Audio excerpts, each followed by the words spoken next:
భూయజమానులతో సంబంధం లేకుండా కౌలు గుర్తింపు కార్డులు ఇచ్చేలా రూపొందించిన కౌలు చట్టాన్ని వెంటనే ఆమోదించాలని కౌలు రైతుల సంఘం డిమాండ్. గత ప్రభుత్వం తెచ్చిన భూయజమానులు సంతకం చేస్తేనే కౌలు కార్డులు ఇవ్వాలనే నిబంధనలు తొలగించి, రాష్ట్ర ప్రభుత్వమే కౌలురైతులను గుర్తించి గుర్తింపు కార్డులు ఇచ్చేలా తీసుకొచ్చిన నూతన కౌలురైతుల చట్టం ముసాయిదాను ఈ అసెంబ్లీ సమావేశాల్లో ఆమోదించాలని ఆంధ్రప్రదేశ్ కౌలురైతుల సంఘం జిల్లా ప్రధాన కార్యదర్శి మామిడిశెట్టి రామాంజనేయులు డిమాండ్ చేశారు.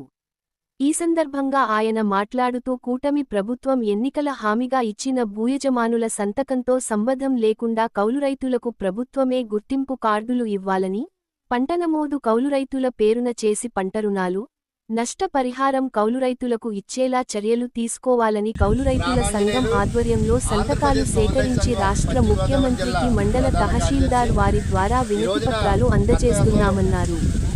ఇందులో భాగంగా ఆచంట తహసీల్దార్ కార్యాలయం వద్ద ఆందోళన నిర్వహించి తహసీల్దార్ జి. కనకరాజుకి వినతిపత్రం అందజేశారు. ఈ సందర్భంగా ఆయన మాట్లాడుతూ సమస్యను ప్రభుత్వం దృష్టికి తీసుకెళ్లి కౌలురైతులకు గుర్తింపు కార్డులు ఇస్తామని తెలిపారన్నారు.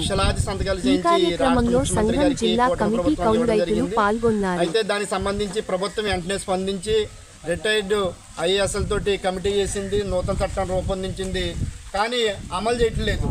కాబట్టి ఇటువంటి పరిస్థితుల్లో ఈ కౌలు రైతులకు న్యాయం జరగాలంటే భూయజమాని సంతకంతో సంబంధం లేకుండా ప్రభుత్వమే గుర్తింపు కార్డు ఇచ్చేలాగా ఏదైతే ఈ చట్టాన్ని తయారు చేశారో, అలాగే ప్రభుత్వ రైతులన్నీ కౌలు రైతులకు ఇచ్చేలాగా దాంట్లో రూపొందించారు.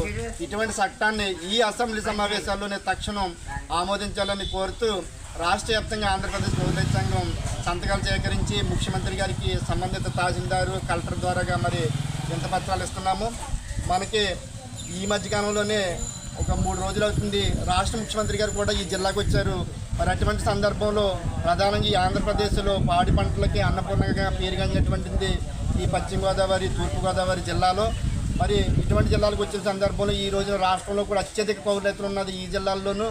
అలాగే మొత్తం ఈ ఆంధ్రప్రదేశ్లో అన్ని జిల్లాల్లో కూడా ఎంత ఉత్పత్తి పండుతుందో ఈ పశ్చిమ గోదావరి జిల్లాలో అంత ధాన్యం పండుతుంది. మరి అలాంటి ప్రాంతానికి వచ్చినటువంటి సందర్భంలో ముఖ్యమంత్రి గారు ఖచ్చితంగా ఈ కౌలు రైతుల చట్టాన్ని అమలు చేస్తామని చెప్పుంటే మరి చాలా బాగుండేది, రైతులు కూడా హర్షించేవాళ్ళు.